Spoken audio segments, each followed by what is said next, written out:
ทุกคนมีสิพามาออกกำลังกายลดหนาท้องเสริมสะโพกมาเริ่มกันเลยท่าที่หนึ่งเริ่มท่าที่หนึ่งกันเลยสองสามสี่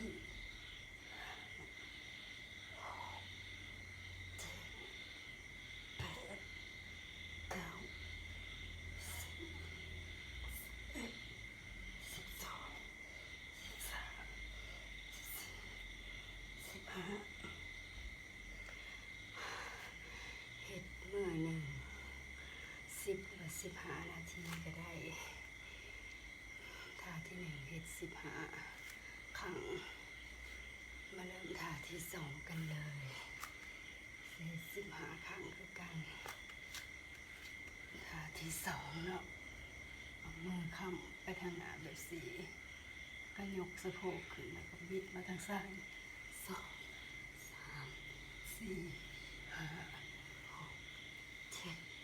8 9 10 11 12 13 14 15ท่าที่สามเราจะนอนหงายท่าที่สามนอนหงายเดี๋ยวก็เอามือสองข้างเข้าไว้แบบนี้แล้วก็ยกขาทั้งสองข้าง1 2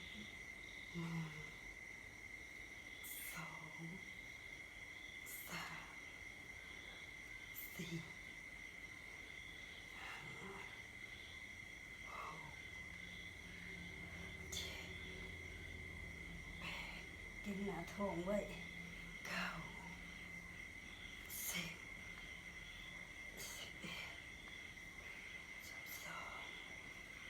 13 14 15เฮ็ดให้เหงื่อออกมื้อละนิดมื้อละหน่อยหัดซ้ายหัดหน้าท้องพร้อมหน้าท้องมันจะได้ลงไว้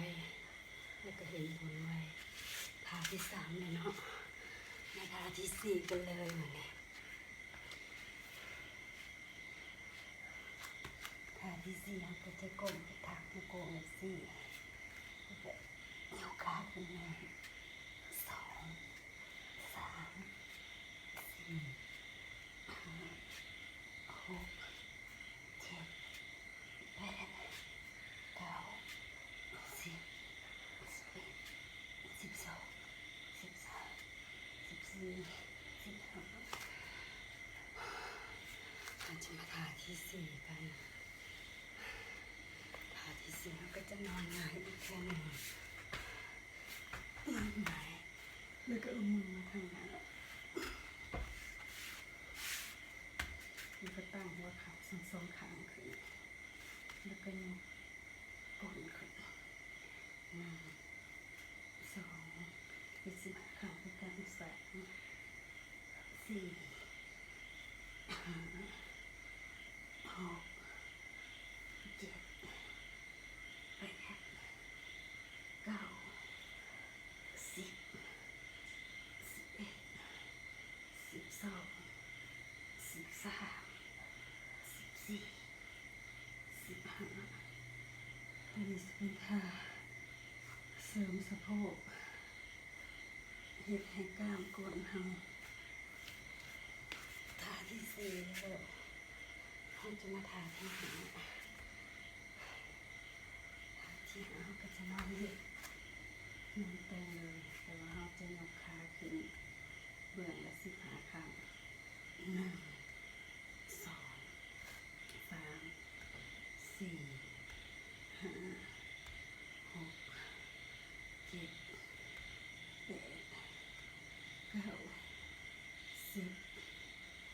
11 12 13 14 15บริหารก้นบริหารขาบริหารหน้าท้องไปพร้อมกันเลย1เราเดิน2 3 4 5 6 7 8 9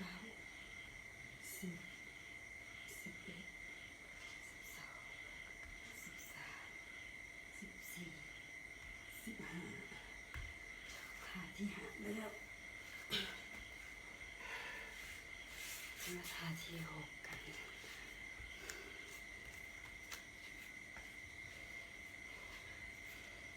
ที่หกเขาก็ให้เจ็ดสี่เนาะ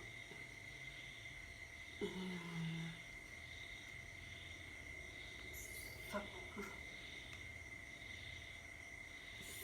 ามสี่หก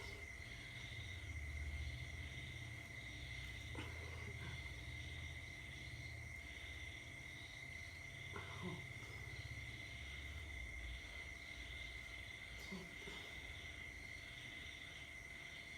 แปดเก้าสิบเอ็ด12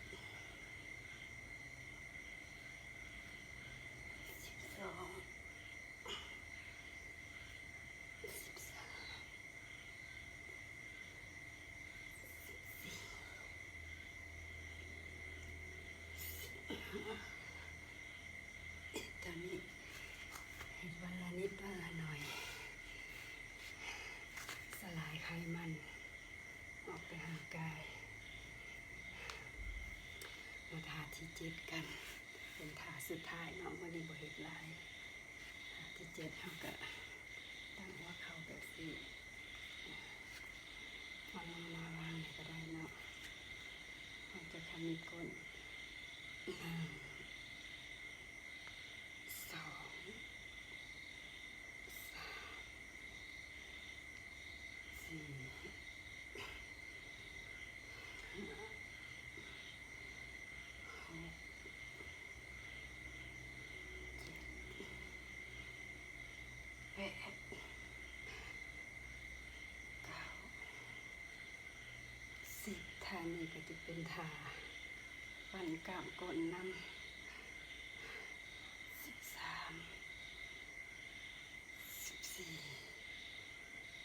14 15ทุกมือประมาณเดือนหนึ่งก็ก้นเฮาก็จะมีหูมีหางขึ้นเนาะทุกทีก็ก้นก็จะบ่ค่อยมีปานใดจะรีบๆท่าเป็นท่าสุดท้ายแล้วเด้อแล้วก็ฝากหมู่เพื่อนผู้ใดที่อยากออกกำลังกายก็เข้ามาเบิ่งส่องเฮาได้แล้วก็เรียนออกกำลังกายเนาะขอบใจหลายๆเด้